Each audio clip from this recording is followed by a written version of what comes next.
I have said before, and I would repeat it again, if it's not going to zero, it's going to 1 million.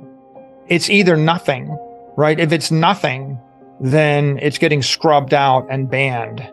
And of course, we now know that it's not getting banned, right? There's no way that Fidelity, Citadel, BlackRock, Charles Schwab, Deutsche Bank, Credit Agricole, Banco Santander all decide they're interested in this, right? They're not endorsing a tulip bulb, right? So once you go from 0 to 1, then the question is, okay, well, it's an asset class. If it's not going away, then what's it worth? Well, it's worth 1% of the assets in the world. So 1% drives it up by a factor of 10 to 20, right? Once you get to a 1% exposure.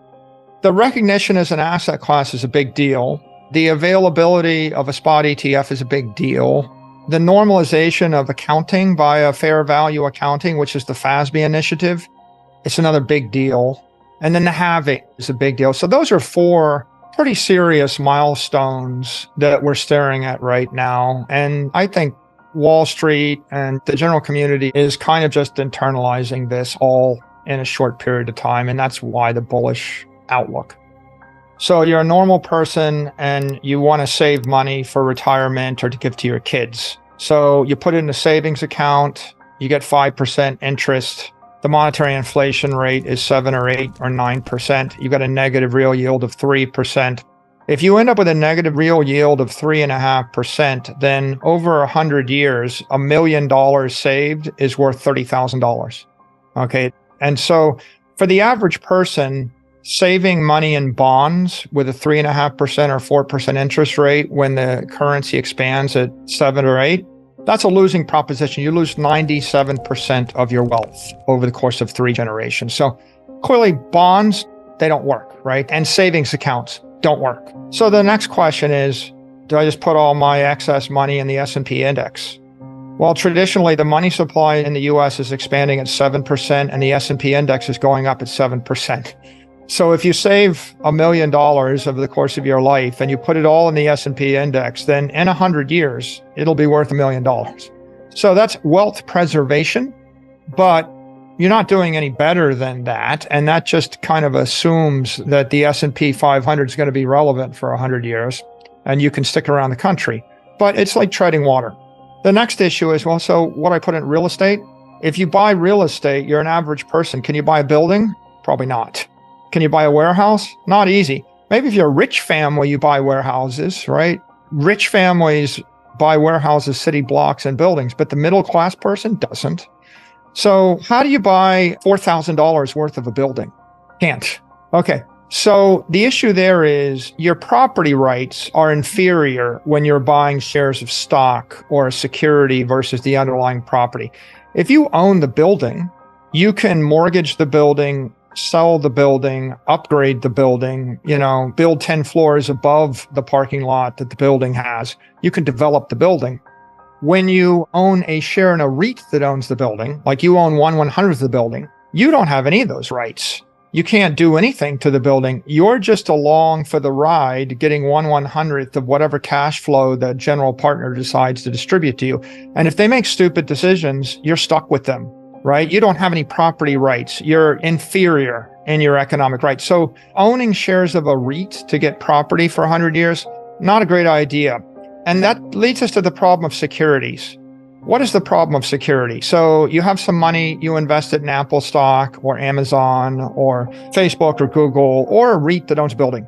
The dilutive problem with securities is there are risk factors. First of all, there's a management team. They're going to take 1% every year. They're not doing it for free. They're charging you to manage the company or the building, right? And if you're lucky, that's only 1%. You want to see that in action? Just go look at any ETF. The ETFs charge 90 basis points. If you want to put money into a Bitcoin, BITO or whatever, they'll charge you 90 basis points just as the management fee. So about 1%.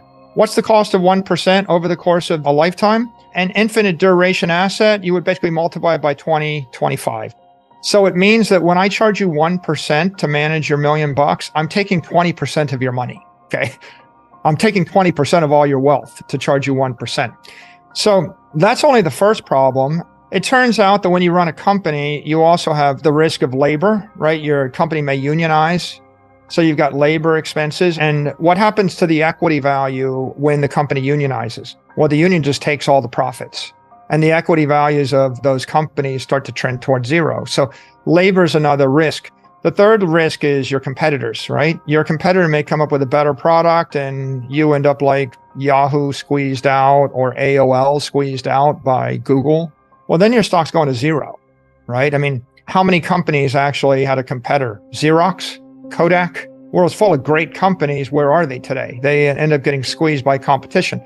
The fourth issue is technology. You may just get obsolesced, right? Maybe you own natural gas fields or oil fields and someone creates nuclear power plants and they don't need your oil anymore. Or maybe you sell the world's greatest chemical cameras and people don't need cameras anymore. They have digital cameras.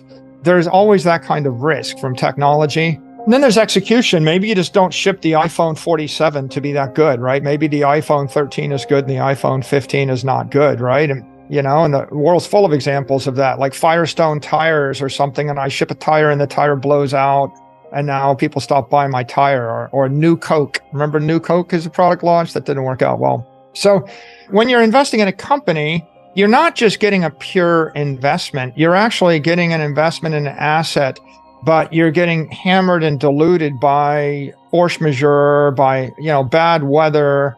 You might get a war. You might get a tariff or a trade war. Like we just decided to put a tariff on all Chinese imports. Oops. If you had a factory in China, what happened there? And then maybe you get a real war where someone just impounds your ship or blows up your factory. That happens too. We have real wars all the time. So what's the return on the S&P index? 7% a year. What's the monetary inflation rate? 7%. What's really happening? Well, all these companies, they're just barely holding their wealth. And so what would happen if I got rid of all those risks? What if I could buy a product that was never going to obsolesce, that's good for 1 million years? What if there was no management team and they work for free, right? What if the product is run by computer programs that don't charge a fee? What if there's no labor? What if it's a digital product, so there is no chance to block it via a trade war or destroy it via real war? What if it was an indestructible, immortal, incorruptible product? When you buy a Bitcoin, you're buying 1/21 millionth of all the money on the network, or all the money in the world that's ever going to be on that network. Okay, so would you want to own 1/21 millionth of all the money in the world in 10 years, 20 years, 100 years, 1,000 years, 10,000 years? The product's not obsolescing. It's 1/21 millionth of everything. You see, the iPhone will obsolesce. One day you'll be using Apple Vision, or maybe they'll put a telepathic implant in your brain and you won't need phones and you won't need goggles. Maybe you won't need televisions. Those things can obsolesce, but will you want 1/21 millionth of all the energy in the human race? Probably. Like the whole point of pure energy, right? Einstein said energy can neither be destroyed nor created. You can just transform it, right? It's a pure idea. And it's an idea that doesn't have competition because of the Immaculate Conception. There's one Bitcoin. There's one network that was created by a nameless, anonymous figure, Satoshi. And Satoshi gifted 1 million coins to the universe, never ran an ICO, never kept anything from a pre-mine. And the network now is just owned by the people. So how do you actually compete with that? It's hard to see how you compete with a pure thing like that. So it's a digital monopoly with no labor risk, no war risk, no product risk, no execution risk. Now, there is execution risk that takes place. So you have to set up Bitcoin miners. And if you set up a Bitcoin miner in China and they shut down Bitcoin mining, the miners lose money, but you don't lose money as the holder, right? So it's like the perfect monetary franchise. All of the work to improve Bitcoin is done by the miners, by the Bitcoin device builders, by the Bitcoin banks, right? BlockFi and Celsius can fail, but if you're holding Bitcoin in cold storage, you don't fail, right? The hardware company can fail, but you don't fail. And so if you study business, let's take McDonald's. McDonald's is a great business, but the reason they're a great business is so they don't really take that much risk. All the franchises take the risk. And so it's possible for every restaurant to lose money in the McDonald's chain, and the McDonald's Corporation still makes money because they've laid off that risk downstream. Other people risk their capital. So Bitcoin is kind of like this viral ultimate banking monetary franchise where Banks will take risk, miners will take risk, individuals will take risk, companies will take risk. When the risks pay off, the Bitcoin holders benefit. And when the risks don't pay off, the people that took the risk pay the price, but the Bitcoin just continues. It's very anti-fragile. So coming back to your question, right? How's the middle class family benefit from this?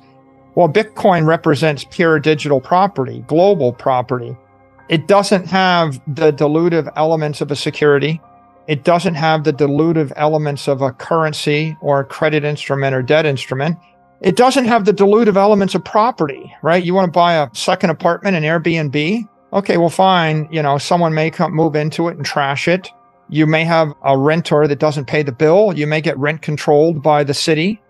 You may actually have a tornado hit it and trash it. You'll probably get a property tax on it from the city, maybe from the county, maybe from the state, maybe from the government. If you ever have to leave, you can't take it with you.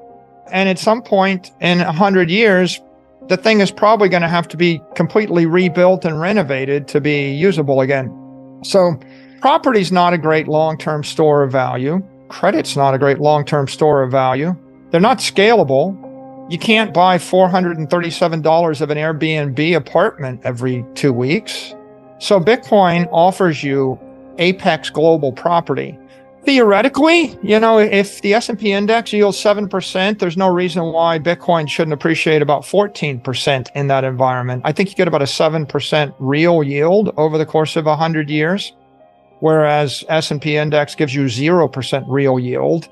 The best you can theoretically do with real estate property is maybe a 2% real yield if you're just really good at it. But there are just so many risks. Will your grandson or granddaughter be able to run the family property portfolio no matter what country they live in?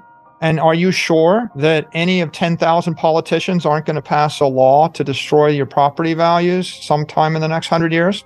Think back from 1900 to the year 2000. And now imagine that you own a bar of gold in the bank in your city. What's the likelihood that you still have it 100 years later?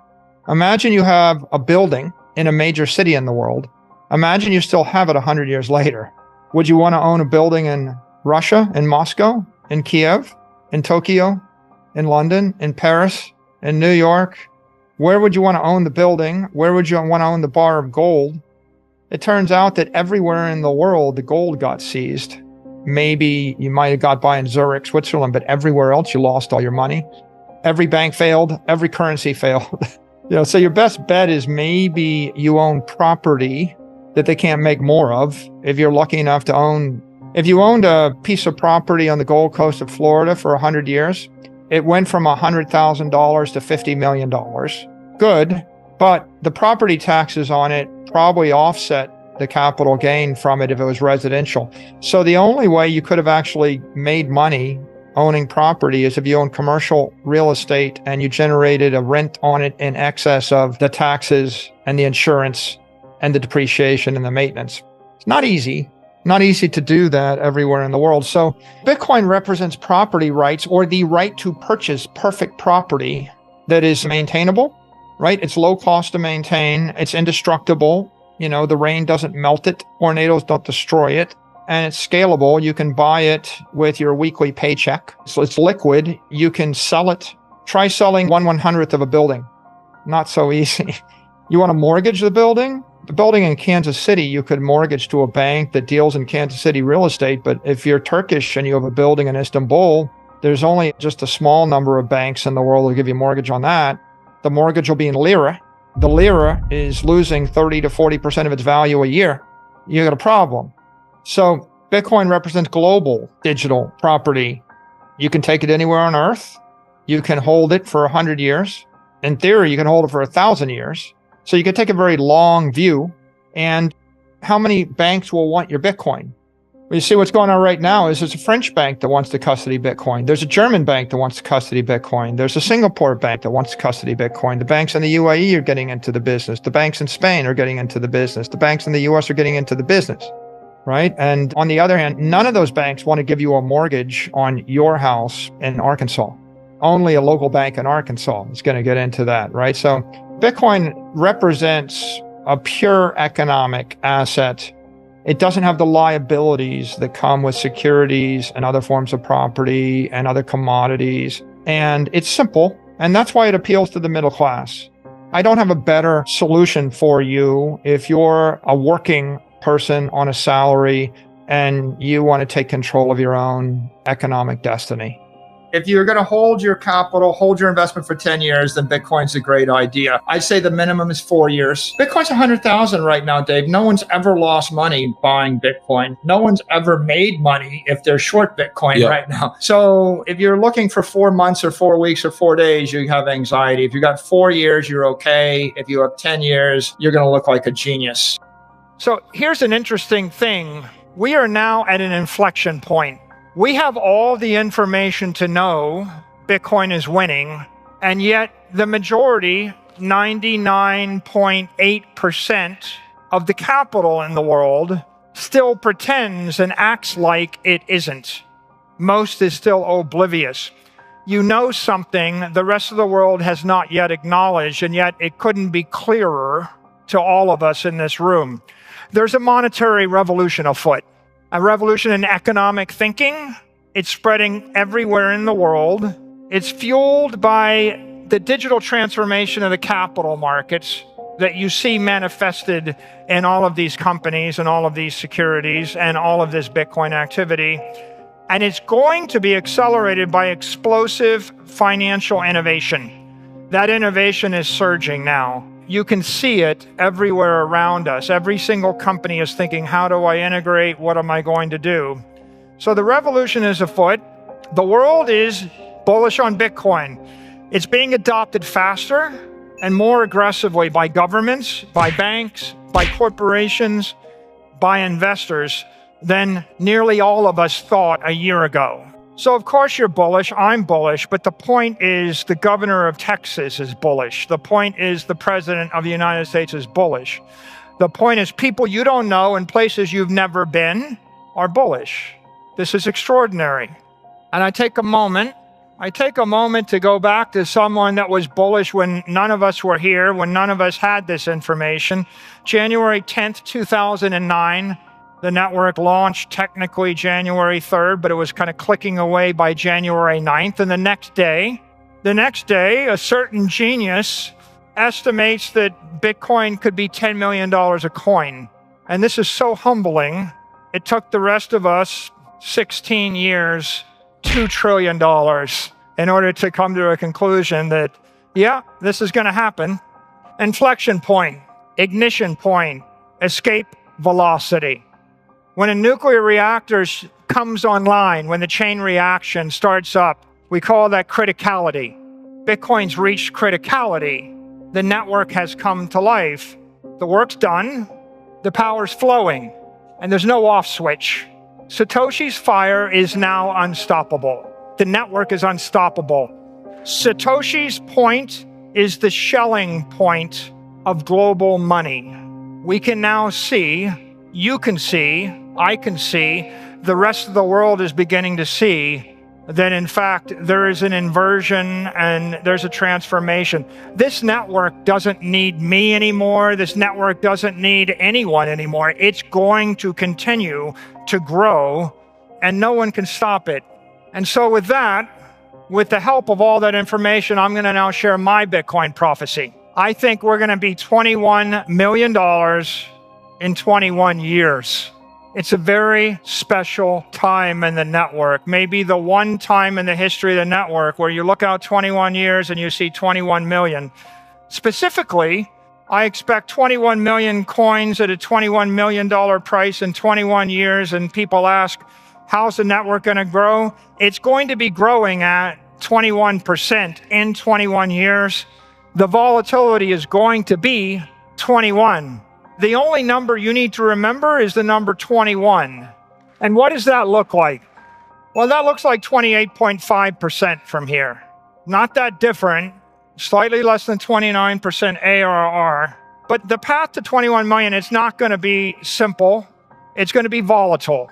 And so you're going to see a volatility. It's going to damp over time, but you got to be prepared for the volatility, for the surges and the drawdowns, the good days, the bad days. This is Bitcoin's annualized return looking back a decade, looking forward 2 decades. And you can see that the network was growing faster when it's small. That's totally rational. It's now in the mid-50s. What do I expect? I expect it will continue to grow exponentially, but as it approaches hundreds of trillions of dollars, it will decelerate to the point where it's growing about 21% a year. Now, how does that compare to the S&P? It'll be growing faster. In 20 years, it's still going to be the best idea.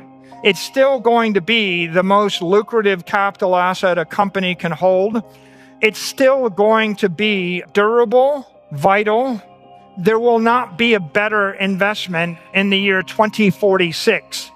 And I think it's very important to understand that Bitcoin's trending toward the performance of the best capital assets in the world, in the conventional world, which are like, Mag 7 digital monopolies mixed into an index. It's trending toward it, but it will never reach it. And it will never perform at that level because it's always going to be better. It's always going to be more useful. It's always going to be less risky. It's always going to have the counterparty risk of a company stripped away. There's never going to be a CEO to subpoena. There's never going to be a labor force. There's never going to be the challenge of a supply chain. It's never going to have a tariff on it. It's going to be pure digital energy, pure economic energy. By then, it will be moving at the speed of light on layer 2s, on layer 3s. It'll be moving 10 million times a second. It'll be trading between billions and billions of nodes and billions of other nodes. There's going to be nothing else to compete with it. It will be the most valuable thing, performing the best.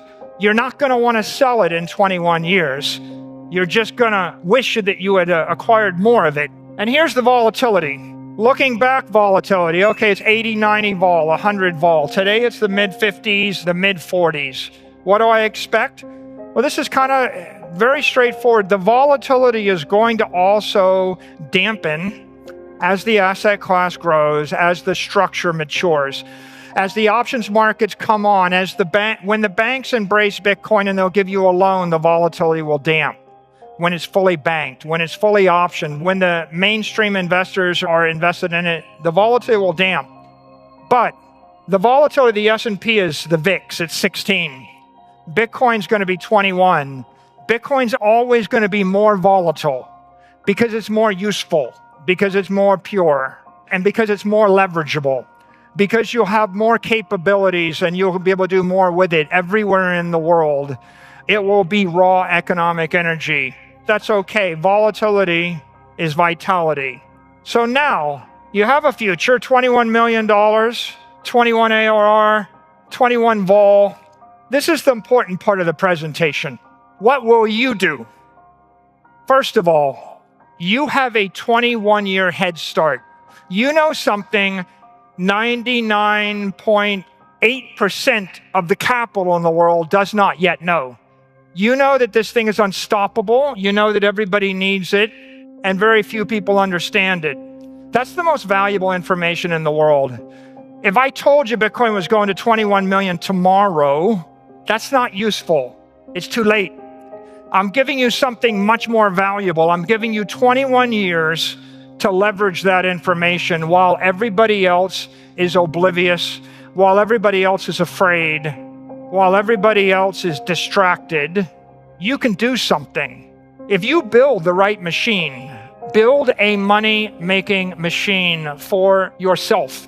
If you build the right machine and you plug it into the Bitcoin network, it will grow stronger every day. It will grow stronger every year. It will compound extraordinary wealth. Extraordinary wealth. And you will change your world.